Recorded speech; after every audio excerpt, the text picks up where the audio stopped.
are Locked On Rams, your daily Los Angeles Rams podcast. Part of the Locked On Podcast Network, your team every day.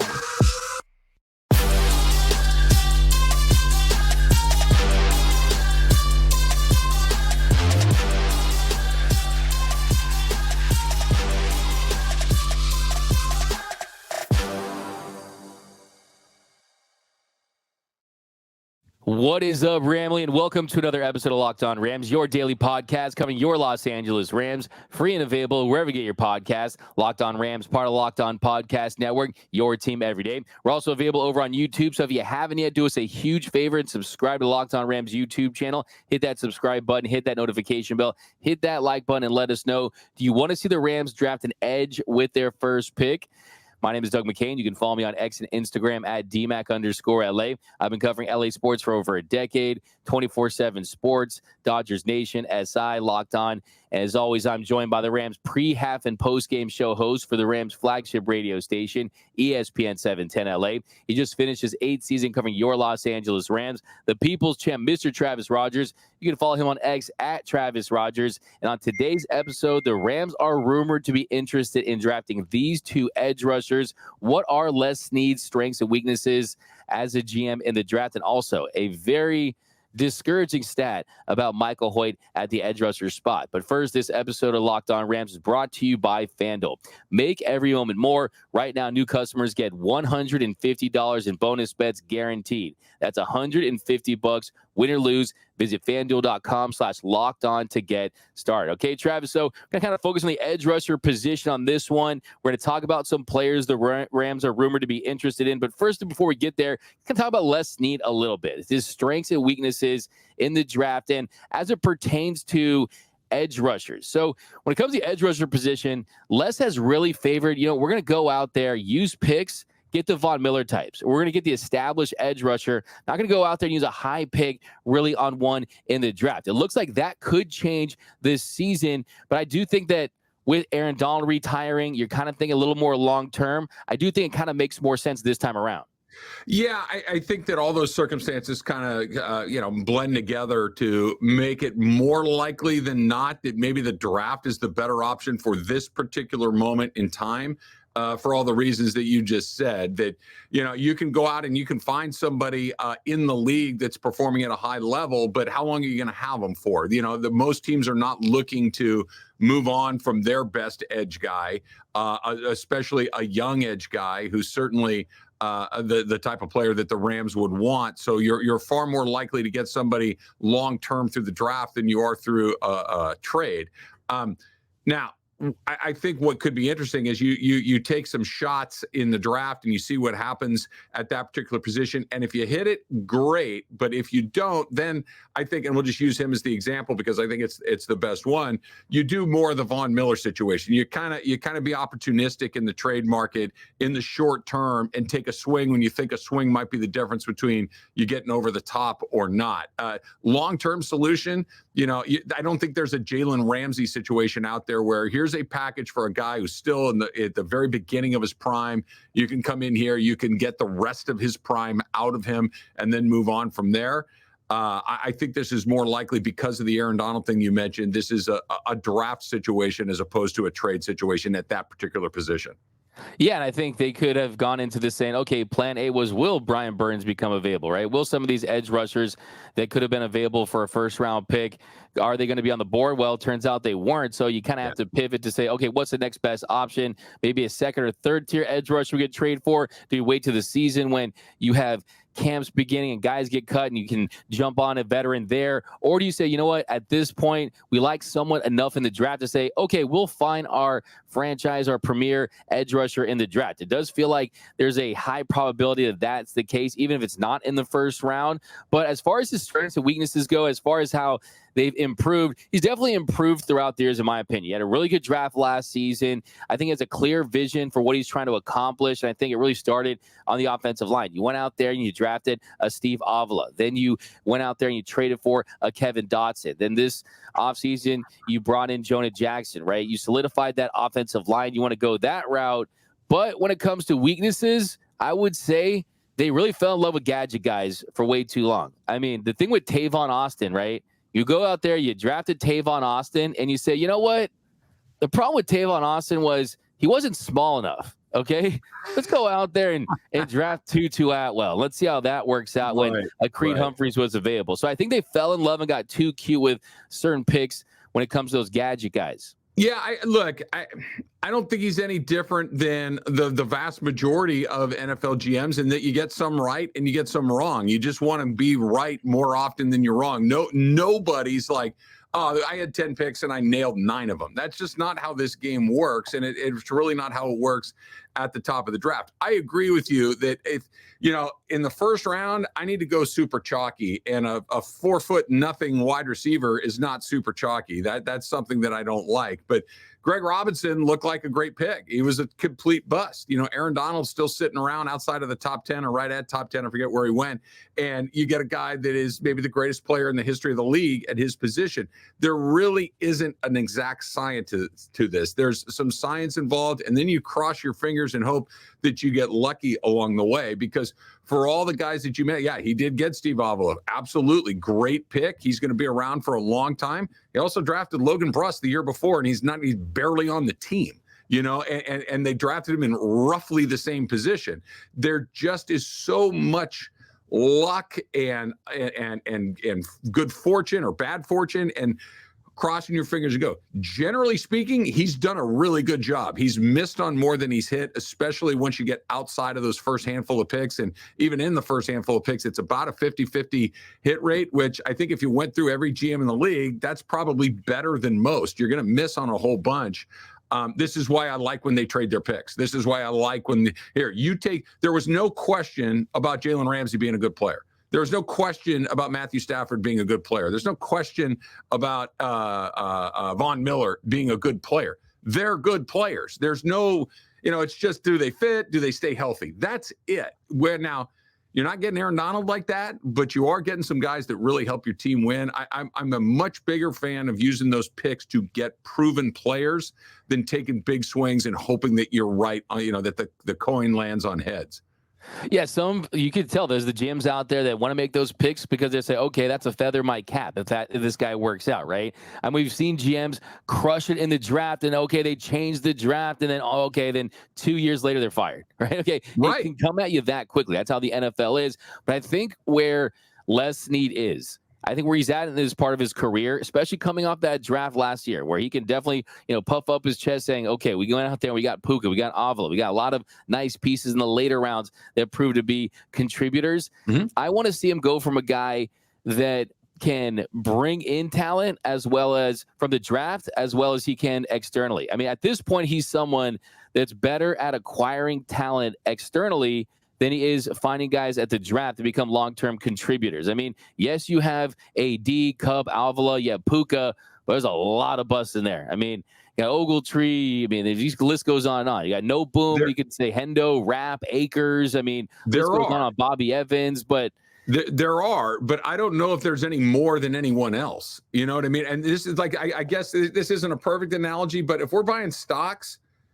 I'm buying Apple. I'm buying Google. And that's what Jalen Ramsey is. That's what Matthew Stafford is. I'm not tying I'm not buying the little startup thing that may pop. Like once in a while, you're going to hit it, right? You're going to get in on Uber before the thing even starts. But more often than not, it's I don't even remember what that thing was. Like I like shopping in that part of the store. It's a little more expensive. The return might be a little bit smaller, but it's far more reliable. It's a much better way to do it, in my opinion. And look, I think if you're batting 500 at the top of the draft or near the top of the draft, that's about as good as you could hope for.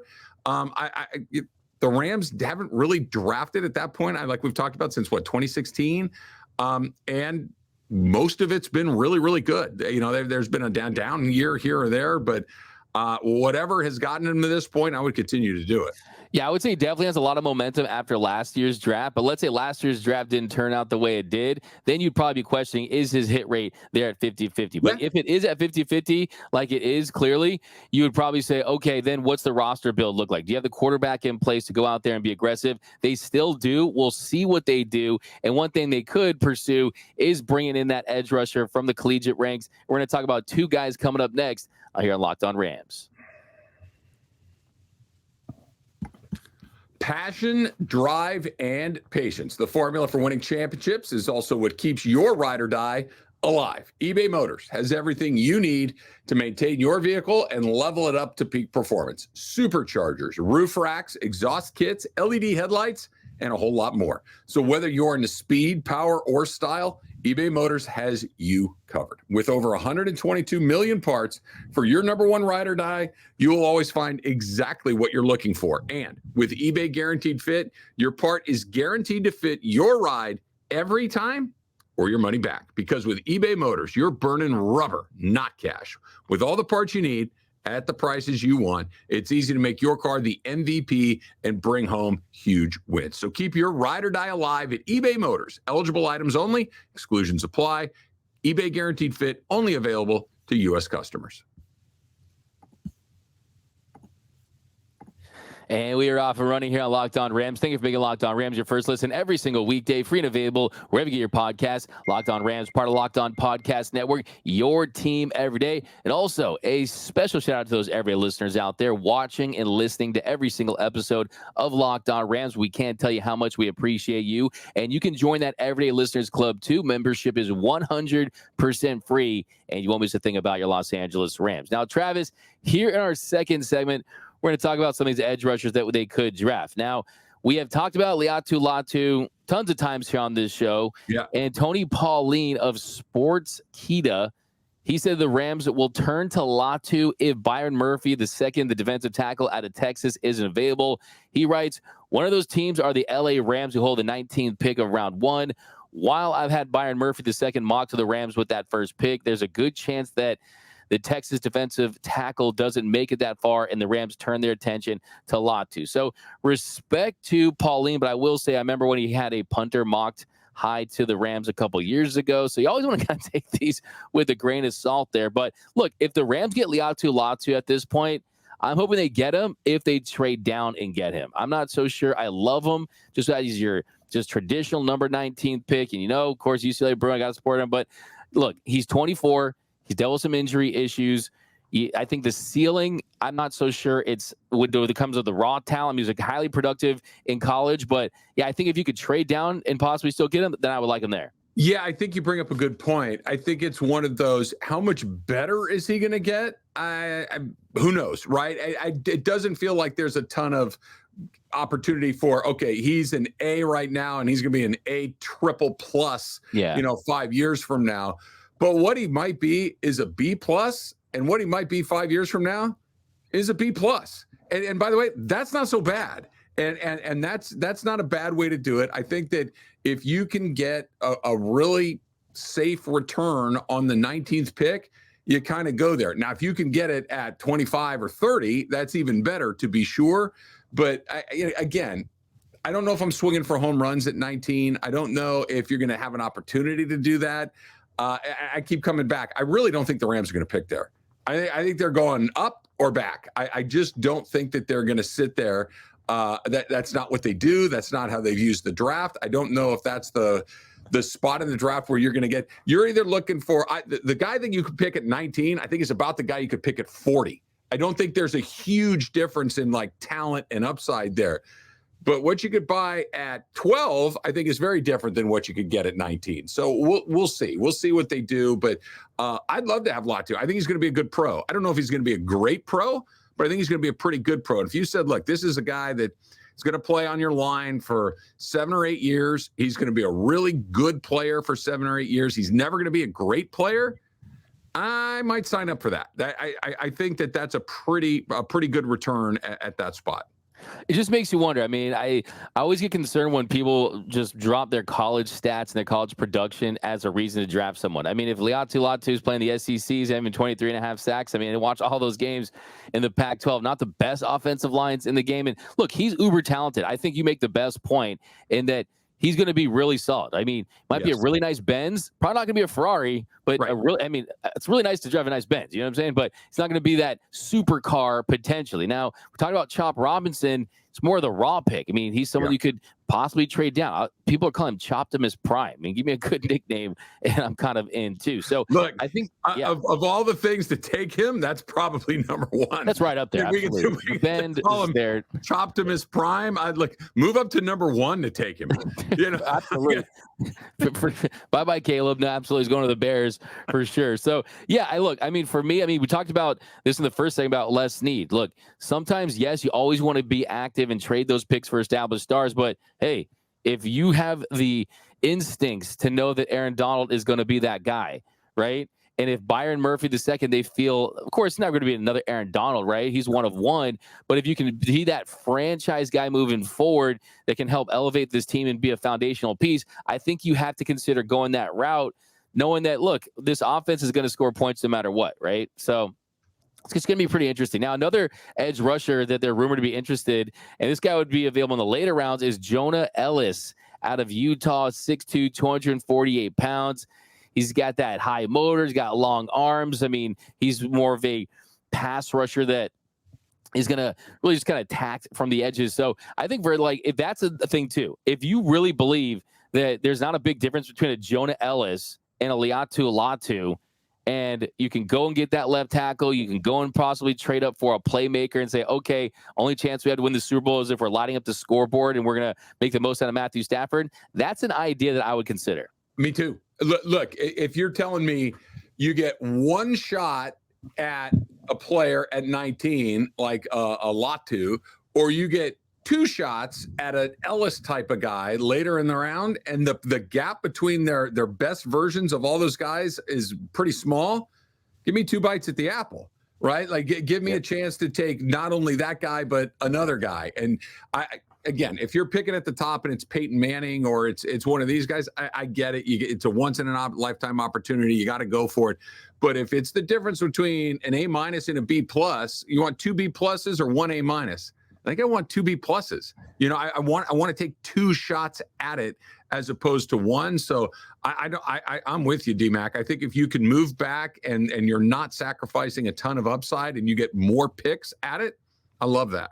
It's really interesting, too, of course, because he was at the pro day, wasn't at the combine, but he posted a 4.17 second short shuttle time and a 6.69 in the 3-cone. If that was official at the combine, that would have gone out as the fastest of any rusher, any edge rusher in NFL combine history.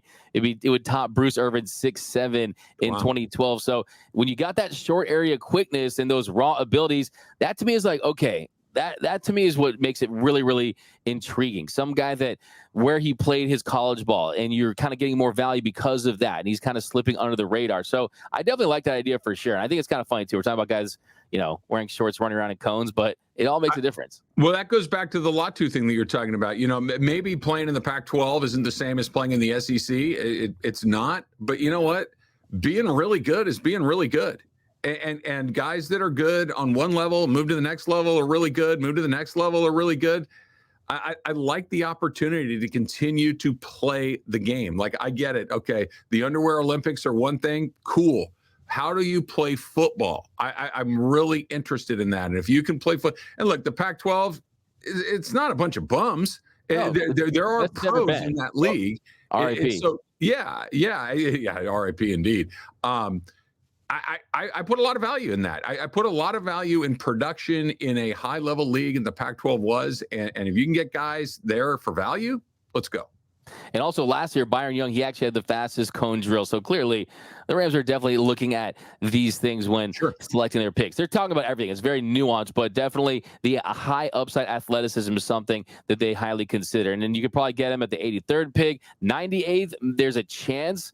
But, hey, there's definitely some buzz here with Jonah Elliss and the Rams. So I just want to throw that out there. If they pick him, we'll break it all down. But coming up next, Michael Hoecht, the edge rusher experience. We got some data that says that something needs to change next season. That's coming up next here on Locked On Rams. Welcome back to Locked On Rams. Thank you for making Locked On Rams your first listen every single weekday, free and available wherever you get your podcasts. Locked On Rams, part of Locked On Podcast Network, your team every day. Also, if you haven't yet, be sure to check out Locked On Rams over on the 24/7 streaming channel on YouTube. It's now available on Amazon Fire TV in the free Fire TV channels app. Locked On Sports Today is here for you 24/7, covering the top sports stories of the day with the local experts of Locked On, plus our national shows covering every league. Find Locked On Sports Today now available in the free Fire TV channels app. So here in our final segment, we're going to talk about Mr. Michael Hoecht. And there's always this debate about how he's used. Is he miscast? Well, we have some data that basically says the answer is absolutely yes with the capital letters. Because, I mean, last season, he led all edge rushers with 25 coverage targets. That was 9 more than any other edge rusher in the NFL. PFF, they have him at 1,016 total snaps, and 256 of those were in coverage. No other edge rusher in the NFL had more than 147 snaps last season. And according to PFF, too, he was targeted 43 times, 25 times more than any edge rusher. He had 35 receptions, 18 more than anyone else at his position. So we have the data that says this is a bad idea with how they use Michael Hoecht. Okay, so this is one of these, I think this is one of the reasons that you and I do the show well together. I think we look at these things similarly, but we take different roads to get there. You're very analytically driven. You like numbers. You like the advanced metrics. Okay, I'm more of a that sucks. You know that looks like crap, right? And that looked like you know what from the opening week in Seattle, where all of a sudden it's like, wait. Michael Hoecht's covering DK Metcalf? What are we doing here? Like, it just instantly, it's like, that's just a terrible idea. And so fast forward through the course of the season and all the numbers that you just read off confirms that's a really bad idea. and I think you knew it. I knew it. Anybody that it's a Rams fan is like, and I think if you, I know for you and for me, and I think if you talk to most Rams fans, we're Michael Hoecht fans. We want him to do well. We root for him. We know that he plays hard. We know that he works hard, that he's a great athlete. You're just asking him to, do a thing that he's literally incapable of doing. And it just didn't make any sense at all. So hopefully the eye test and the numbers line up at the same time, because that was just, I'll never it might have been the 3rd or 4th play of the season. You're like, oh, we're never doing that again, right? They did it the whole year. It was the whole year, and they did it more than anyone else, which is so perplexing at all. I mean, a 38.7 coverage grade, 37 receptions allowed. I mean, those are awful numbers, and I think it just does a disservice to Michael Hoecht. You almost feel for the guy. It's almost like trying to use a monster truck to win an F1 race, right? It's not how this works, And you would hope that Chris Shula, one of the first things he's looking at is, okay, how do we utilize Michael Hoecht? Because, I want to reiterate what you just said. We're fans of Michael Hoecht. I mean, this guy is actually a freakish athlete to move like he doesn't even consider going from 310, which I don't know. Do you think he's even close to 310? I mean, he's probably under 310, right? Yeah. So, I mean, he's not in a position where if it's me versus DK Metcalf, if it's me versus an X or a Y and it's one-on-one, I don't have a chance. No. I mean, he did the best he could, but it's just an untenable ask. It would be like asking Matthew Stafford to play nose tackle. It's like, why are you asking him to do that? Like, he'll try, he'll give it a shot, but it's not going to work. And that's what this was. I give him all the credit in the world for continuing to do it, because a lot of guys would be like, listen, man, I'm getting embarrassed out there.